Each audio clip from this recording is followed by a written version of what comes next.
Good morning, students. તો almost આપણે theory part પૂરો થઈ ગયો છે. પ્રોબ્લેમ્સ બાકી છે તથા આપણે નીટ જી માટેના પ્રોબ્લેમ સોલ્વ કરવાના છે, પ્રેક્ટિસ કરવાની છે. ઉદાહરણ 9 છે. કોઈ સ્થાનના ધ્રુવીય ચુંબકીય ધ્રુવતલમાં એટલે કે મેગ્નેટિક મેરિડિયનમાં પૃથ્વીના ચુંબકીય ક્ષેત્રનો સમક્ષિતિજ ઘટક એટલો છે. એટલે HE બરાબર 0.26 ગોસ. નમન કોણ આપ્યો છે 60 ડિગ્રી. તો પૃથ્વીનું ચુંબકીય ક્ષેત્ર કેટલું? તો આપણી પાસે એક ફોર્મ્યુલા છે HE બરાબર BE cos I અને તેથી BE બરાબર HE upon cos I. HE 0.26 cos 60 degree એટલે 1/2 થશે, બગડો ઉપર જતો રહેશે 0.26 એટલે કે 0.52 ગોસ. બહુ સિમ્પલ પ્રોબ્લેમ છે. ખાસ એ જો ચુંબકીય ધ્રુવતલમાં જો ન આપ્યું હોત તો HE ન લઈ શકાય. આ ચુંબકીય ધ્રુવતલ છે અને તમને આપેલું છે HE અને આ સોરી હા અને આમ આપણું BE છે અને આ ડેલ્ટા છે. સોરી આઈ મેં નામ આપ્યું છે, આઈ કહીશ. તો આપણે રિલેશન આવું છે આ રીતે કરી શકીએ. પણ જો આ HE ન આપ્યો હોત પણ તમને એમ કે આની સાથે કોઈ બનાવેલા કોણ છે એ સમતલની અંદર તમને આપ્યો હોય સમક્ષિતિજ ઘટક, તો HE પ્રાઇમ અને આ ધારો કે ખૂણો છે થીટા, તો મારે HE ન લઈ શકાય અહીંયા આગળ અને HE પ્રાઇમ છે, તો HE પ્રાઇમ અને HE વચ્ચેનું રિલેશન મારે જોવું પડે. તો HE એ શું થશે? આ જે છે HE પ્રાઇમ HE નો કોસ ઘટક હશે. તો મારે ફોર્મ્યુલામાં થોડો ફેરફાર કરવો પડે. જો ચુંબકીય ધ્રુવતલને બદલે એની સાથે બનાવેલા ખૂણાનો તમને સમક્ષિતિજ ઘટક આપ્યો HE પ્રાઇમ, તો HE પ્રાઇમ અને HE વચ્ચેનું આ રિલેશન છે પાસેની બાજુ. એટલે આના પરથી HE મેળવવાનો એ કિંમત અહીંયા મૂકવાની. ખબર પડી? તો HE બરાબર શું થશે? HE prime upon cos theta.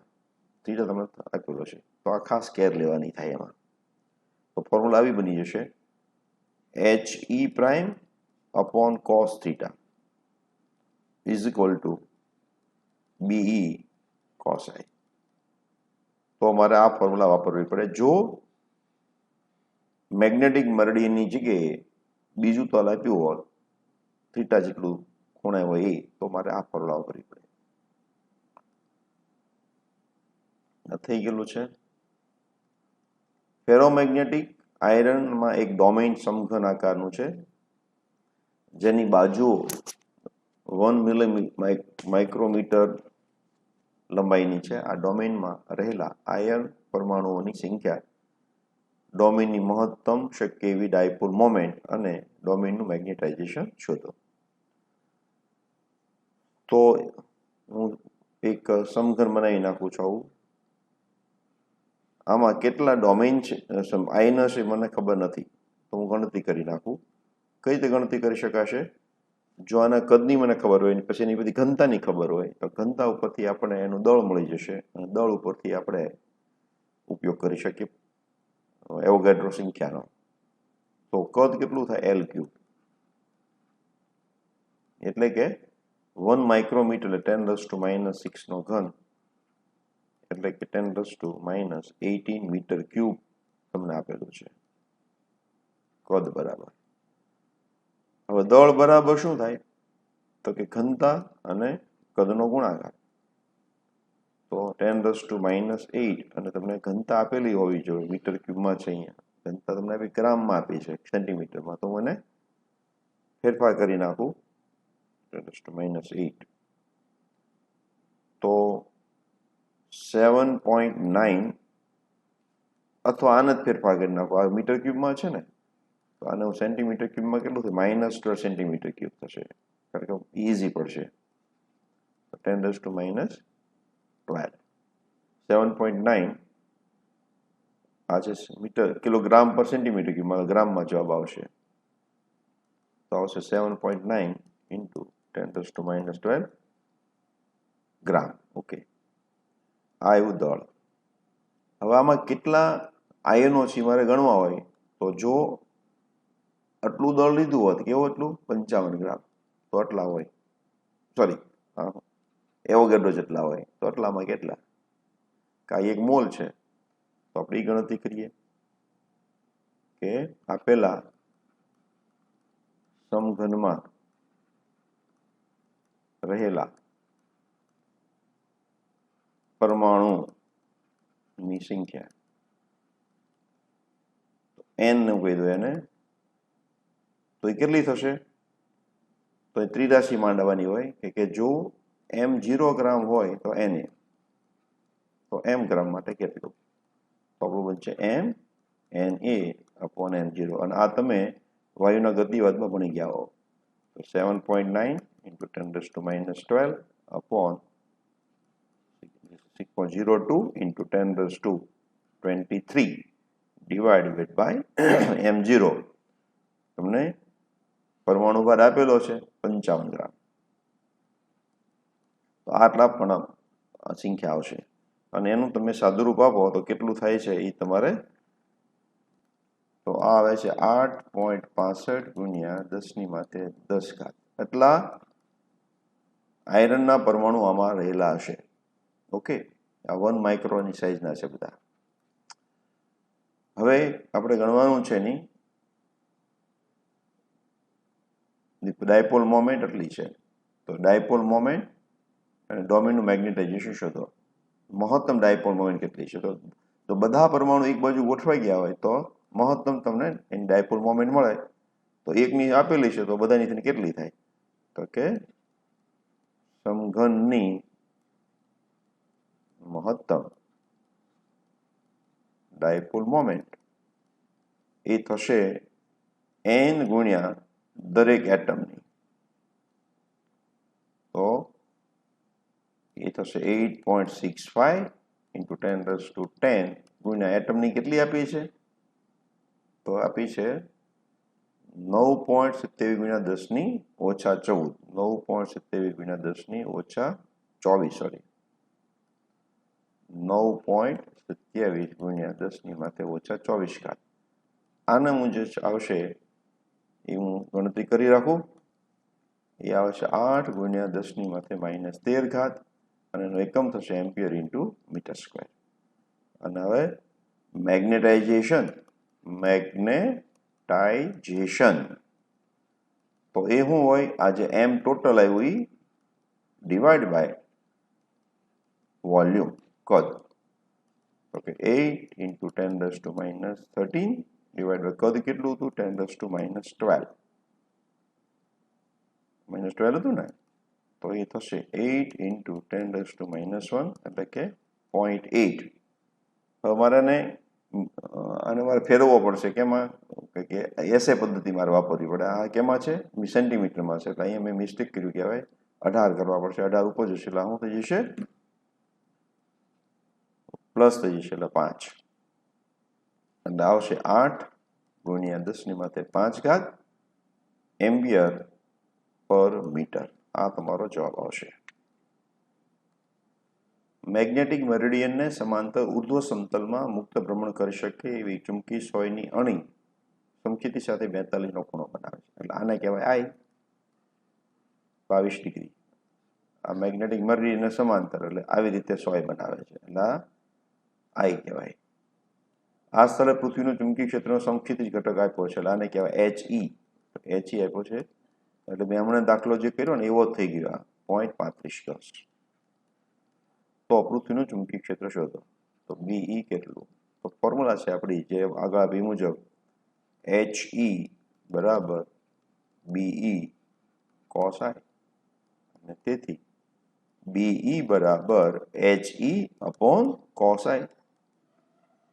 કિંમત આપણે મૂકી દઈશું એટલે 0.35 ભાગ્યા cos 22 ડિગ્રી.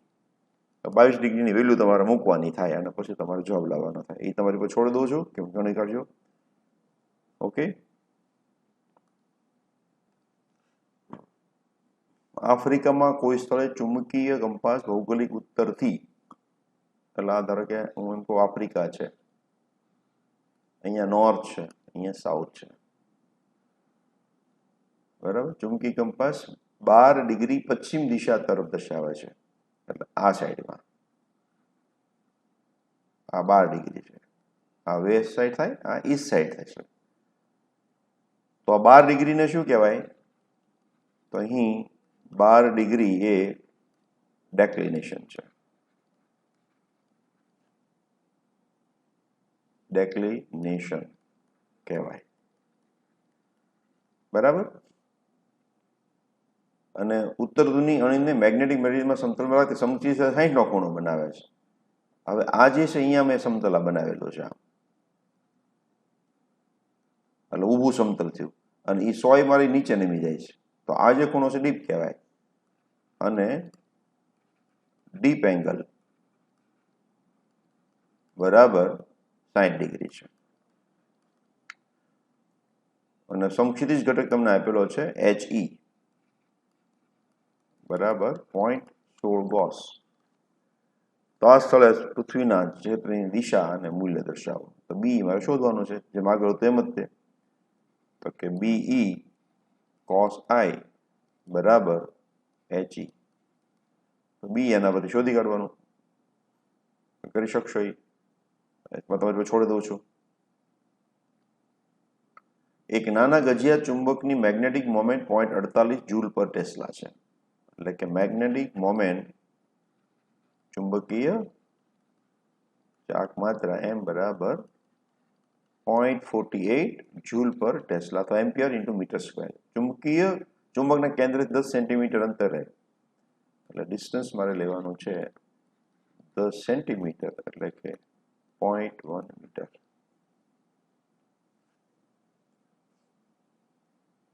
બરાબર.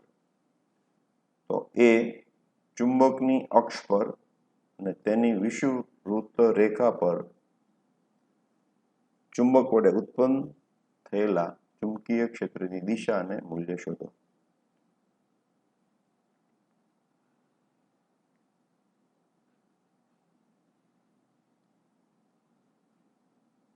આ છે ચુંબક અને એની અક્ષ ઉપર, અહીંયા ક્યાંય કોઈ જગ્યાએ અક્ષ એટલું હોય નહીં પોઈન્ટ, પણ આ અક્ષ ઉપરનું થયું બિંદુ અને આ છે વિષુવવૃત્તનું બિંદુ. તો આને હું કહું બી એક્સિસ અને આ બી ઇક્વેટર.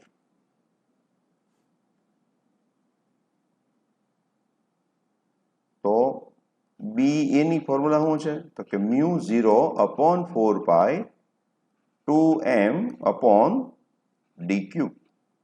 એટલે કે μ0 એટલે કે 4π into 10⁻⁻⁷ upon 4π into 2 into 0.48 divided by 0.1 cube. 4π આ કેન્સલ થઈ જાય, 0.1 10⁻³ થશે, એટલે ઉપર જશે એટલે -3 + 3 -4 થશે. આ 0.48 દુ 96 96 0 પોઈન્ટ આટલા ટેસ્લા આવશે. બરાબર છે. અને ઇક્વેટર પાસે આનાથી અડધું હોય તો BE will be equal to BA/2. તે સીધું હું કરી દઉં, કારણ કે અહીંયા બગડો નહીં આવે ફોર્મ્યુલામાં. એટલે કે 48 into 10⁻⁴ ટેસ્લા.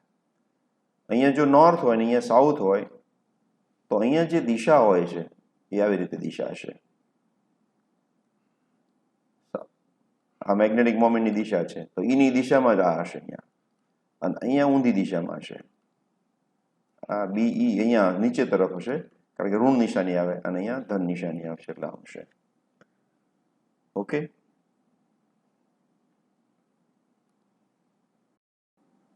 તો મેં આકૃતિ દોરી રાખી પ્રોબ્લેમ માટે. અહીં સમક્ષિતિજ સમતલમાં એક નાનો મેગ્નેટ છે. આ મેગ્નેટ છે અને ઉત્તર દક્ષિણ સાથે ગોઠવાયેલો છે, એટલે આ દિશા છે ઉત્તર અને દક્ષિણ સાથે ગોઠવાયેલી છે. તો 14 સેન્ટીમીટર એ તટસ્થ બિંદુ મળે. તો આની ફીલ્ડ લાઈન જે છે મેગ્નેટની એ નોર્થમાંથી બહાર નીકળશે અને સાઉથ તરફ જશે, એટલે આ એની ફીલ્ડ લાઈન થઈ. અને અર્થનું ફિલ્ડ નીચેથી ઉપર તરફ જશે, ડોટેડ લાઈનથી બતાવ્યું. તો અહીંયા બે વિરુદ્ધ દિશામાં છે, એટલે પરિણામી બાદબાકી લેવી પડે. બાદબાકી 0 થતી હોય ને આગળ નલ પોઈન્ટ મળે અક્ષ ઉપર. અને અહીંયા બે જગ્યાએ સરવાળો થાય છે, તમે જોઈ શકો. તો વિષુવવૃત્ત પર સરવાળો થશે અને અહીંયા આગળ બાદબાકી થશે. તો કે જ્યારે મેગ્નેટનું ચુંબકીય ક્ષેત્ર બરાબર પૃથ્વીનું ચુંબકીય ક્ષેત્ર બને ત્યારે અક્ષ પરના બિંદુને નલ પોઈન્ટ કહેવાય. ઓકે, આવી અવસ્થામાં અહીં નલ પોઈન્ટ મળશે. જો ઊંધું કરી નાખું નલ પોઈન્ટ વિષુવવૃત્ત પર મળે. એટલે કે બી ઈ બરાબર કેટલું થઈ જવું છે? અક્ષવાળાની ફોર્મ્યુલા બી એ એક્સિસ, તો μ0/4π2m/dq આટલું થશે અહીંયા આગળ. બરાબર, 14 સેન્ટીમીટર. ડી બરાબર કેટલા? 14 સેન્ટીમીટર.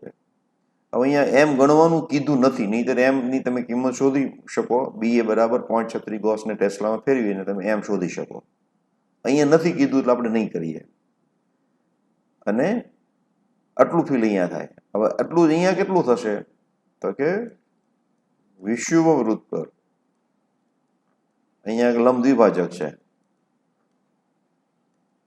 ભાજક પર નું ફિલ્ડ એટલે કે ચુંબકીય ક્ષેત્ર કેટલું હોય? તો એને બી ઇક્વેટર, તો કે μ0/4πm/dq છે. ડી બે સરખા છે એટલે. તો આનાથી અડધું છે, તો આપણે એમ કહી શકીએ BA/2 એટલે કે BE/2. બી કેટલું આપ્યું છે? તો કે 0.36/2 એટલે કે 0.18 ગોસ. તો આજે અહીંયા ફીલ કેટલું છે? 0.18 ગોસ. કેટલા અંતરે? 14 સેન્ટીમીટરે. મીટરમાં ફેરવવાની જરૂર નથી. અને પૃથ્વીનું પણ ત્યાંનું ત્યાં છે, તો કુલ ફીલ કેટલું થાય? તો બેનો સરવાળો. તો કે વિષુવવૃત્ત પર નું પરિણામી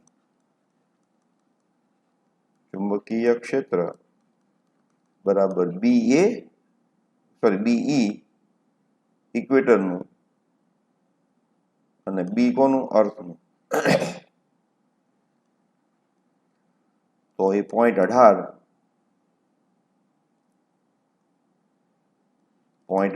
વત્તા 0.36 એટલે કે 0.54 ગોસ થશે. બરાબર, પરિણામી શોધવાનું કીધું છે, બેનો સરવાળો થશે. હવે આટલો દાખલો તો પૂરો થઈ ગયો. હવે ધારો કે ગોઠવણી આવી કરેલી હોત, અહીંયા આગળ નોર્થ એટલે સાઉથ હોત, અહીંયા નોર્થ હોત, તો ફીલ્ડ લાઈન કેવી બને? આવી બને. હા, બરાબર. તો અહીંયા તમે જુઓ વિષુવવૃત્ત ઉપર તમને હામે થાય છે, એટલે નલ પોઈન્ટ ક્યાં મળશે? વિષુવવૃત્ત પર મળશે. અને અક્ષ ઉપર તમારી બાદ સરવાળો થશે. અક્ષ ઉપર તમારે શું થશે? સરવાળો થશે.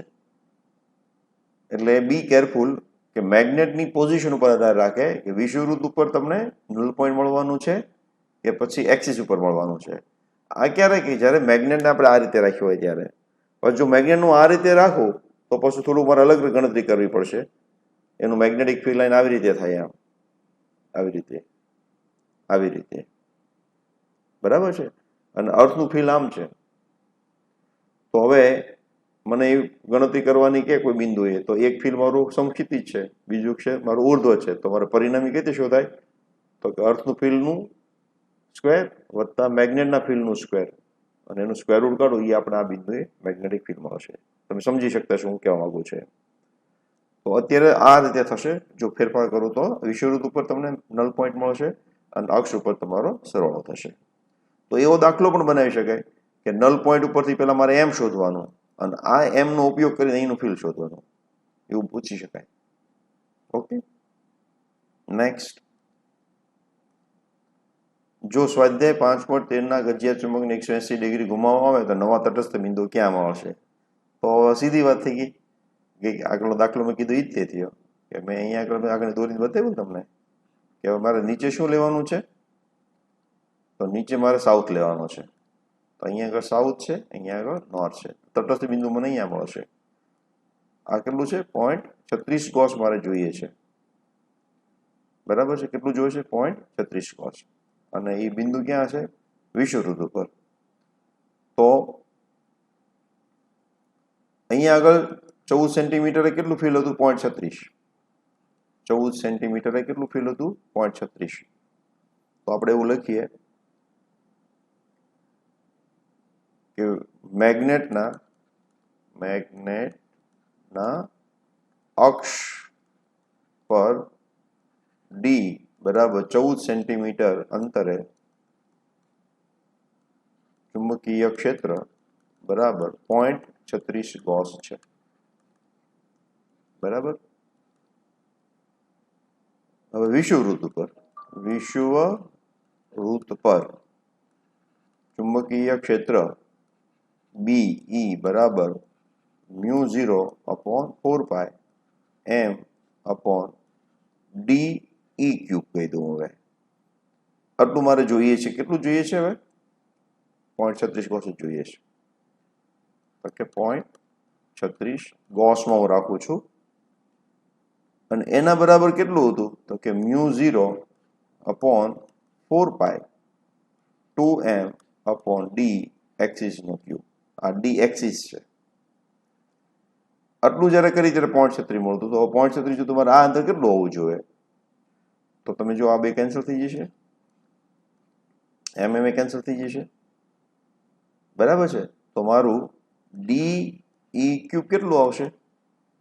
તો કે DA ક્યુબ ભાગ્યા 2 થશે કે નહીં? તો ડી ઇક્વેટર કેટલું થશે? DA ભાગ્યા 2 ની માથે 1/3 ઘાત. ઓકે, તો આ ડી કેટલું હતું? આપણે 14 સેન્ટીમીટર હતું ને? 14 સેન્ટીમીટર હતું.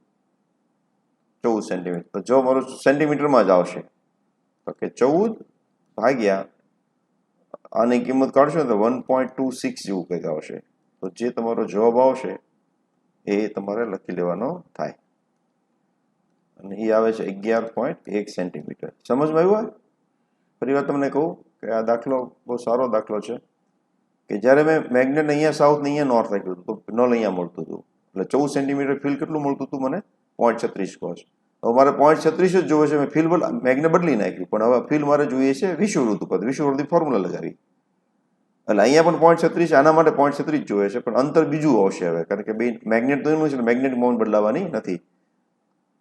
અહીંયા આગળ ઉપર 2m આવતું હતું અને જ્યારે વિષુવવૃત્ત ઉપર ખાલી m આવે છે. એટલે બેને હું સરખાવી દઉં, વિષુવવૃત્તનું ફીલ અને અક્ષિસનું ફીલ, તો એની પરથી મને ડી મળી જાય. 14/2⁻1/3 એટલે 11.1 સેન્ટીમીટર આવશે.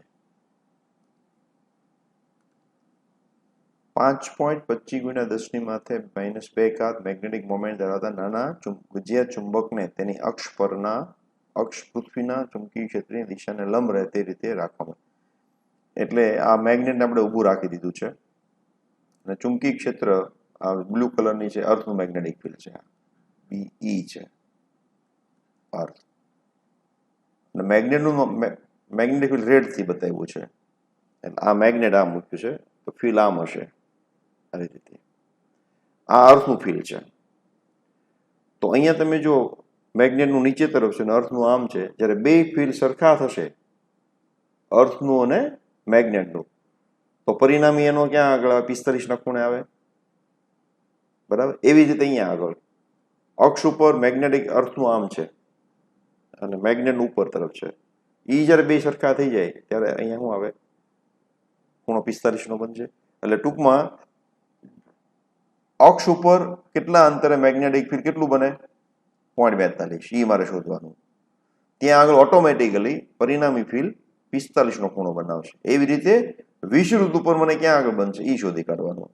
કેટલું ફિલ્ડ બનાવવાનું? 0.42. એટલે એ મારે મળી જાય એટલે મારો જવાબ આવી જશે.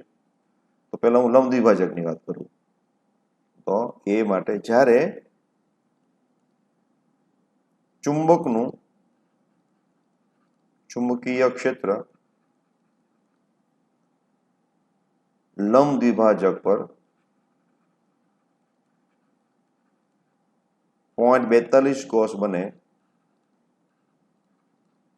ત્યારે પરિણામી કોનું પરિણામી બી ઇક્વેટર પ્લસ બી અર્થ પરિણામી ચુંબકીય ક્ષેત્ર પૃથ્વીના ચુંબકીય ક્ષેત્ર સાથે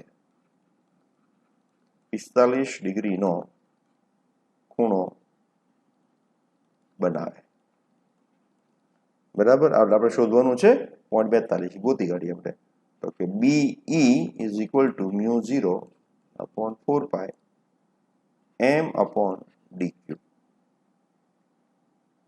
તો મ્યુ 0 એટલે 4 pi into 10⁻⁻⁷ upon 4 pi into M એટલે કેટલા છે 5.25 ગુણ્યા 10⁻⁻² અપોન અંતરને મને ખબર નથી એટલે મારે અંતર ગણવાનું છે ડીક્યુ અને આ કેટલું છે 0.42 ગોસ એટલે કે 0.42 ગુણ્યા 10⁻⁴ 4 પાઈ ઉડી જશે તો અહીંયા તમે જુઓ તો ડીક્યુ ને સૂત્રનો કરતા બનાવું -7 -2 એટલે -9 ના -4 એટલે 10⁻⁵ થશે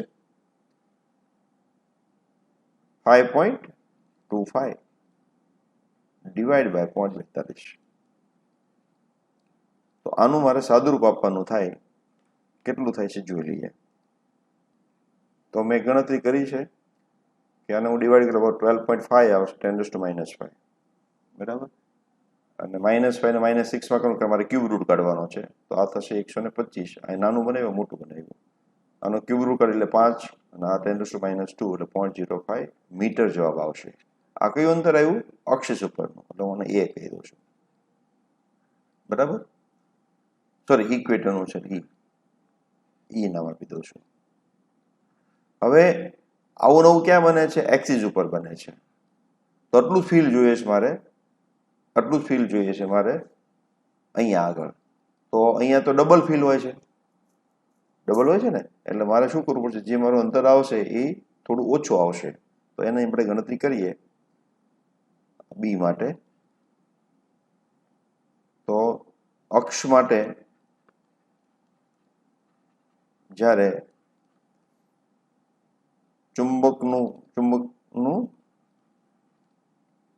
ચુંબકીય ક્ષેત્ર 0.42 ગોસ થાય ત્યારે પરિણામી ચુંબકીય ક્ષેત્ર પૃથ્વીના ચુંબકીય ક્ષેત્ર સાથે 45 ડિગ્રીનો ખૂણો બનાવે તો હવે સીધું આનાથી પણ કરી શકાય આપણે તો એનું નહીતર આવું કરવું પડે મારે કે 0.42 ગોસ છે 10⁻⁴ tesla mu 0 upon 4 pi into 2m D એક્સિસનો ક્યુબ હવે આ બગડો નહોતો ત્યારે આપણે કિંમત કેટલી આવી હતી તો કે 0.42 આવ્યું હતું પણ એ બગડો છે એટલે આટલાની કિંમત જે છે એ કેટલી થશે તો કે 2 ટાઈમ્સ અથવા આના બરાબર શું લખી શકું તો કે mu 0 upon 4 pi M upon D ઇક્વેટરનો cube તો મ્યુ 0 અપોન 4 પાઈ 2m ડી એ ક્યુબ સીધું થઈ શકે બધી લાંબી આપણે ગણતરીમાંથી બચી પણ જઈએ તો આપણે જોઈએ છે ડી એ ક્યુબ તો એ કેટલું થશે ડી એ ક્યુબ થશે તમારું 2d ક્યુબ એટલે કે ડી એ બરાબર 2 નો ક્યુબ રૂટ અને આ કેટલા આપણે જવાબ 0.05 તો તો એ તમે ગણતરી કરી નાખો 1.26 ઇન્ટુ કરશો 0.05 એ તમારો જવાબ આવશે. એટલે વિષુવવૃત્ત ઉપર જે અંતરો એનાથી અક્ષ ઉપરનું અંતર થોડું વધારે આવે. કેટલું અંતર વધારે? આટલું. બંને ફીલ્ડ સરખા ત્યાં થતા હોય. વિષુવવૃત્ત અહીંયા મેગ્નેટ છે, વિષુવવૃત્ત ઉપર આ બિંદુએ જો જેટલું ફીલ્ડ મળે એટલું ફીલ્ડ અક્ષ ઉપર ક્યાં મળે? તો આ અંતરને મારે 2⁻1/3 વડે ગુણવાનું. આ અંતરને હું ડી કહેતો હોઉં તો આ આટલું અંતર હોય. બંને જગ્યાએ ફીલ્ડ કેવા હોય? સરખા. એનું ફીલ્ડ એનું ફીલ્ડ સરખા હોય. આ અંતર ડી છે તો આ અંતર ડી ઇન્ટુ 2⁻1/3 થાય. આ તમે થોડું યાદ બી રાખી લેજો તો તમારી ગણતરી સ્પીડમાં થશે.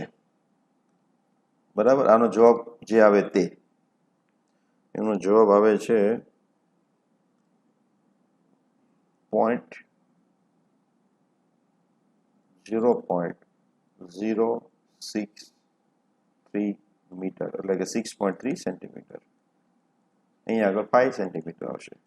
સેન્ટીમીટરમાં કેવું હોય તો ઓકે.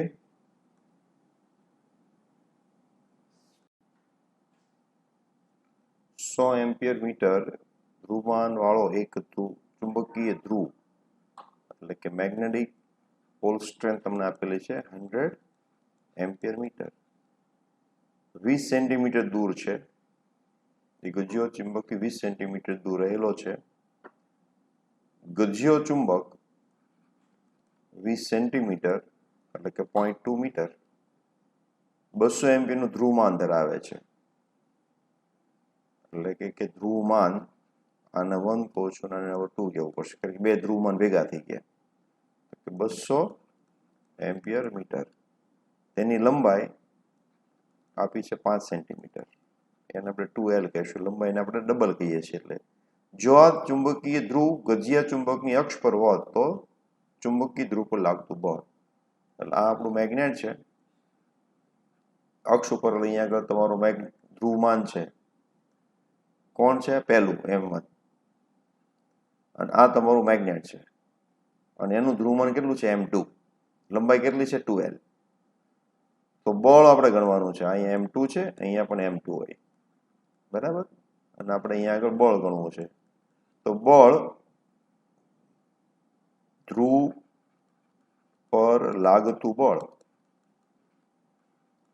F બરાબર M ઇન્ટુ બી. બી ક્યાં છે? અક્ષ ઉપરનું છે, એટલે હું અહીંયા આગળ એ કરું. અને કોની પર બળ લાગે છે? તો M1 ઉપર. તો બી એ મારે શોધવું પડશે. બી એ હું શોધી કાઢું તો કામ મારું પતી જશે. તો